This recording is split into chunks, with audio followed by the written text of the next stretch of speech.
وی دریو ټیمونو کې الله دعا نه رد کوي، درې ټیمونو کې الله دعا نه رد کوي.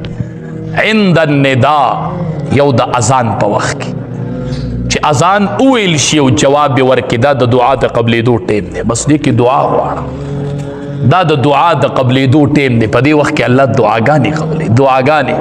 مونږ به اذان شروع مونږ ورته کار په ځای نه ودرو، مونږ ورته لږ سام نالو چې صبر وکړه چې د دې مؤذن جواب خو ورکما، دته جواب ورکما، دې مؤذن له خو لږ جواب ورکما.